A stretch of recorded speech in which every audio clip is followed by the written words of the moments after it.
ఏదైనా ఒక దాన్ని తెలుసుకోవాలి అంటే మూడు ఉండాలి. వస్తువు ఉండాలి, చూచే నేత్రం ఉండాలి, చూసేవాడు ఉండాలి. అలాగే ఏదైనా ఒక శబ్దాన్ని వినాలి అంటే ఆ శబ్దం ఉండాలి, వినే చెవు ఉండాలి, వినేవాడు ఉండాలి. అలాగే దేన్నైనా రుచి చూడాలి అంటే రుచి చూసే వస్తువు ఉండాలి, నాలుక ఉండాలి, రుచి చూసేవాడు ఉండాలి. ఈ ప్రపంచంలో ఏది చూసినా కూడా ఈ మూడు ఉండాలి. ఈ మూడు లేకుండా ఈ ప్రపంచంలో దేన్ని ఎవరము ఆస్వాదించలేము. ఓకేనా సార్? ఓకేనా? అంటే ఈ పెన్ను మనం చూడాలి అంటే పెన్ను ఉండాలి, కన్ను ఉండాలి, చూసేవాడు ఉండాలి. అవునా? ఏం బాబు? ఓకేనా? అంటే ఈ మూడు ఉండాల్సిందే ఒక వస్తువు యొక్క జ్ఞానం కలగాలి అంటే. వీటిల్లో ఏ ఒక్కటి లేకపోయినా లేదు.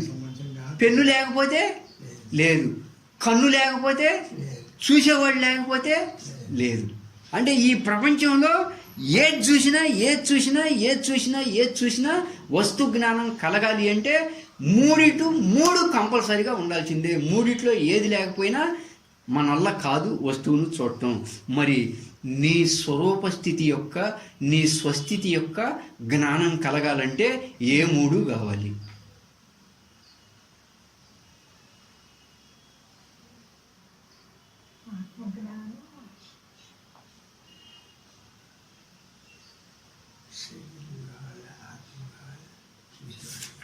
ఏమండి?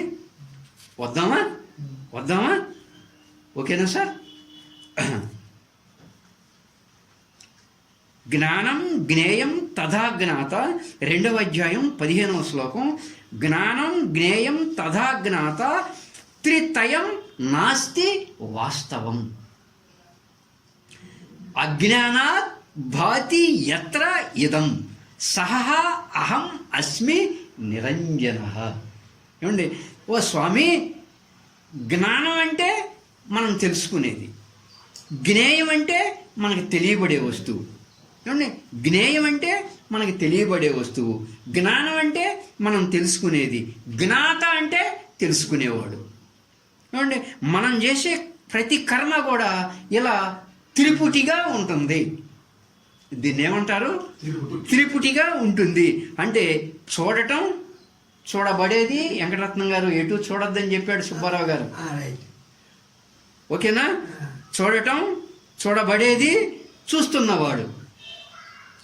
చూచేటప్పుడు ఏదైనా ఇలాగే ఉంటుంది. అలా దేన్ని ఏది ఆలోచించినా త్రిపుటిగానే ఉంటుంది. దేన్ని ఆలోచించినా త్రిపుటిగానే ఉంటుంది. ఈయనేమంటున్నాడు?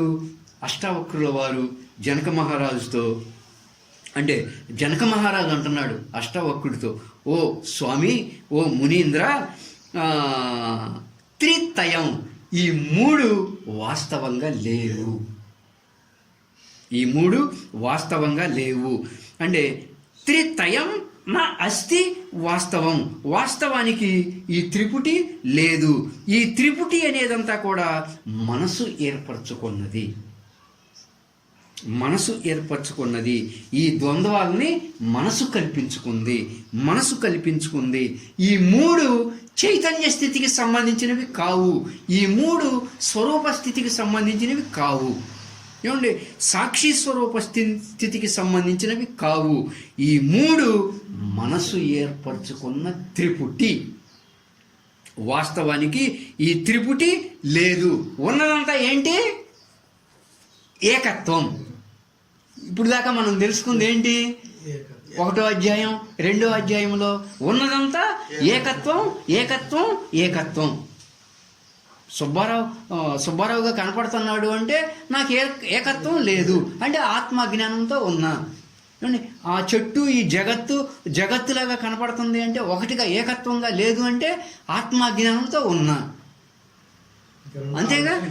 దాని అర్థం ఏమంటే ఈ త్రిపుటి అనేది వాస్తవంగా లేదు. నీ మనసు అజ్ఞానముతో ఉండటం వల్ల, ఆత్మ అజ్ఞానంతో నీ మనసు ఉండటం వల్ల. ఇప్పుడు లైన్లోకి భలే ప్రశ్న అడిగాడు ఇందాక. ఆత్మ అజ్ఞానము అంటే ఏకత్వం లేకపోవడం వల్ల. ఆత్మజ్ఞానము అంటే ఏకత్వం ఉండటం వల్ల. ఏకత్వాన్ని ఏ రకంగా తెలుసుకుంటారు మీరు? ఏ దృష్టి ద్వారా తెలుసుకుంటారు? మూల దృష్టి, త్రికాల దృష్టి, మహాసూక్ష్మ దృష్టి. ఇంతవరకు మనం నేర్చుకుంది. ఆ దృష్టి ద్వారా నేను ఏకత్వాన్ని, భిన్నత్వంలో ఏకత్వాన్ని దర్శిస్తూ ఉన్నా. నీ మనసు అజ్ఞానంతో ఉండటం వల్ల, ఆత్మజ్ఞానం లేకపోవడం వల్ల మూడుగా తెలుసుకుంటున్నావు.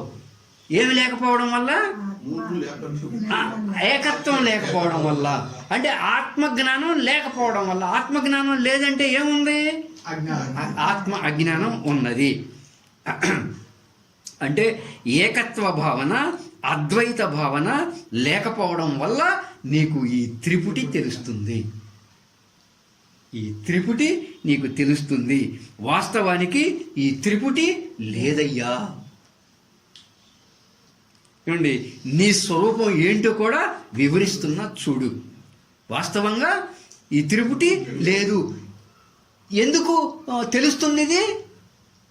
అజ్ఞానాత్. ఆత్మ అజ్ఞానాత్ భాతి యత్ర ఇదం. నీకు మూడుగా కనిపిస్తున్నాయి. ఇది చైతన్యమే, ఇది చైతన్యమే, వాడు చైతన్యమే. ఓకేనా సార్? ఇవన్నీ నీ మనసు యొక్క భావనలు. నేను విశ్వ చైతన్య స్వరూపాన్ని, నేను బ్రహ్మస్వరూపాన్ని, ఏ దోషములు లేని, ఏ మలినములు లేని విశ్వ చైతన్యాన్ని. తెర మీద దృశ్యం పడుతున్నట్లు, తెర మీద దృశ్యం పడుతున్నట్లు, అద్దం మీద ప్రతిబింబం పడినట్లు ఈ మనోదేహాలతో కూడిన జగత్తు త్రిపుటిగా భాషిస్తూ ఉంది.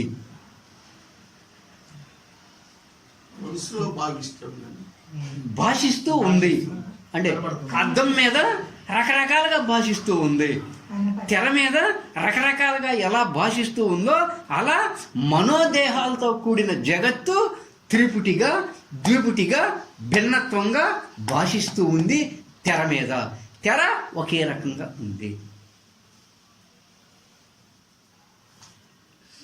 నేను తెర లాంటి విశుద్ధ బోధస్వరూపాన్ని, కూటస్థ స్వరూపాన్ని.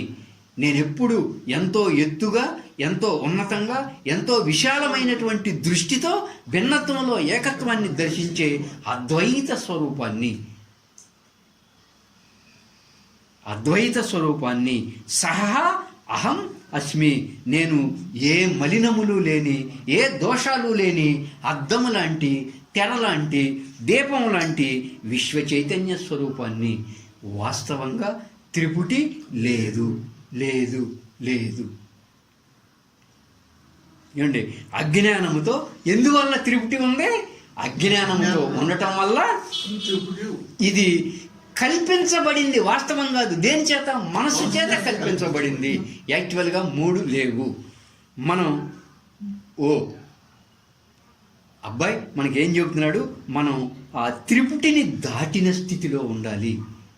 అంటే ద్వంద్వాలని దాటిన స్థితిలో ఉండాలి అని ఎంతో అద్భుతంగా చెబుతున్నాడు. ఇదే వ్యవహారం విజ్ఞాన భైరవ తంత్రంలో ఉందన్నమాట. సేమ్ టు సేమ్ పార్వతీదేవికి శంకరుడు చెప్తాడనమాట.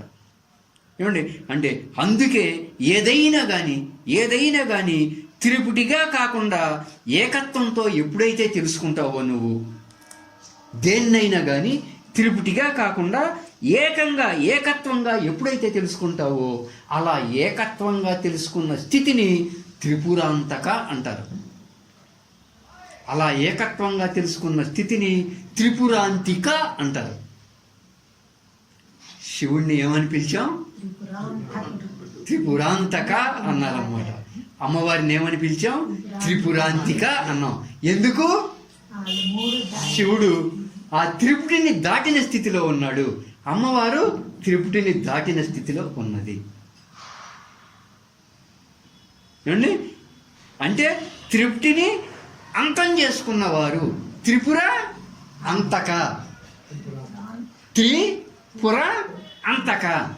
అండి మూడిటిని నశింపజేసుకున్నవారు, మూడిటికి అతీతంగా ఉన్నవారు. అంటే దేన్ని దర్శించిన స్థితి? ఏకత్వాన్ని దర్శించిన స్థితి. త్రిపురాంతక, త్రిపురాంతిక అంటే ఏకత్వాన్ని దర్శించిన స్థితి. ఎలాంటి వాడవు నువ్వు? త్రిపుటి వాస్తవంగా లేదు.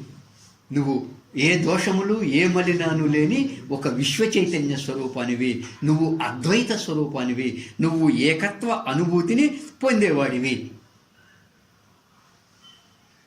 మరి ఇలాంటి వాడివైన నీకు దుఃఖం ఎందుకు వచ్చింది? చెప్తా విను. త్రిపుటి వాస్తవంగా లేదు. ఇలాంటి వాడివైన నీకు